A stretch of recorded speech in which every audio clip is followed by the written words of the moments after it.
Sound of a soft, crackling fire and calm ambient music starts. Come closer to the fire, settle in, let the warmth touch your face. I want to tell you a story tonight. It's not a story about distant kings or imaginary dragons, but a story about a kind of quiet magic that we all have inside us. Have you ever considered that your mind, your very spirit, is a garden? A secret piece of land that only you can tend. What do you choose to grow there? Do you carefully plant flowers of joy and hope? Or do you let the weeds of worry and fear take over? This is a question a very wise man in a small village answered, not with words at first, but with his hands in the dirt and a life of quiet example. Our story begins in the peaceful village of Sunstone, a place nestled comfortably between rolling green hills and a river that sparkled like a ribbon of diamonds. The houses were made of pale, warm stone that seemed to glow in the morning light, which is how the village got its name. In this village lived a man named Elian. He was older than the oldest trees in the village square, and his face was a gentle map of a long and thoughtful life. Elian was a quiet man. He didn't speak much, but he didn't need to. His actions spoke for him. Specifically, his 2 gardens did. Behind his small stone cottage, Elian had 2 pieces of land, right next to each other.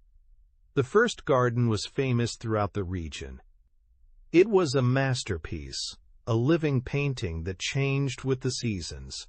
In the spring, it would burst into life with an explosion of colorful tulips and bright yellow daffodils. The sound of happy bees was a constant hum.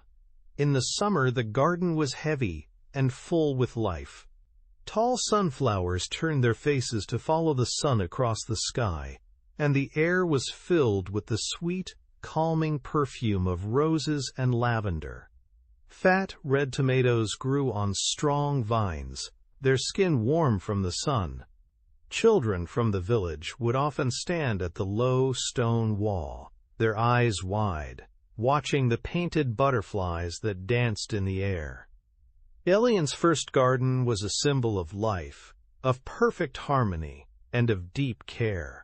Everyone agreed he must have a special magic in his hands to create such a paradise.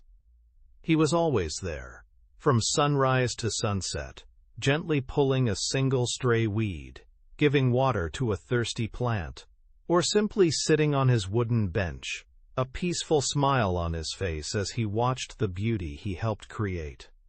It was a place of total peace, a place of vibrant joy. But then, there was the second garden. Right next to this paradise, separated only by a narrow dirt path, was a place that could not be more different.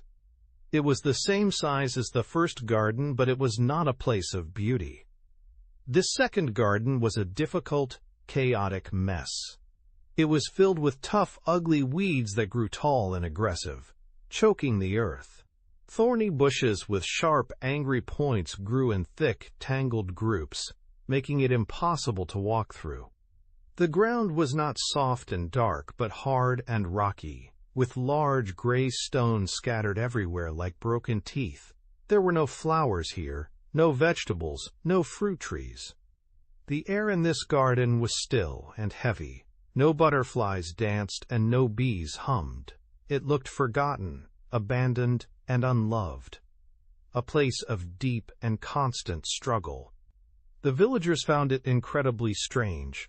Why would a man who could create a perfect paradise allow such an ugly place to exist right next to it? They had many theories. Some said the land itself was cursed, that nothing good could ever grow there. Others whispered that Elian was simply too old to take care of 2 gardens, and so he focused all his energy on the beautiful one. But this theory never made much sense, because the villagers saw Elian working in the second garden too. They would watch him from their windows, completely confused, as he spent hours under the hot sun in that ugly patch of land. They saw him pulling at the tough, stubborn weeds, his back bent with effort. They saw him use a heavy pickaxe to break up the hard, dry soil. They even saw him try to move the heavy gray stones, his face red and his muscles straining. He spent just as much time and energy in the thorny, weedy garden as he did in his paradise. Why? Why would he waste his strength on a place that gave nothing back? It was the village's greatest and most puzzling mystery. Among the villagers was a young boy named Leo. Leo was full of endless curiosity. He asked questions that most adults had stopped asking long ago. He wasn't satisfied with the simple explanations the other villagers gave about Elian's second garden. He felt there was a secret, a lesson he didn't yet understand. So, for weeks, Leo watched Elian. Every day after his chores were done, he would hide behind the stone wall and observe. He saw the sweat dripping from Elian's forehead as he labored in the bad garden. He saw the new scratches on the old man's arms from the sharp thorns. Then, he would see Elian move to the beautiful garden, and his expression would change completely to one of peaceful, deep satisfaction. The contrast was powerful and confusing. Finally, one warm afternoon, Leo's curiosity became too strong to hold inside any longer.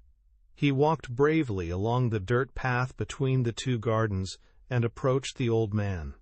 Elian was on his knees, carefully pulling a particularly stubborn weed from the hard ground of the second garden.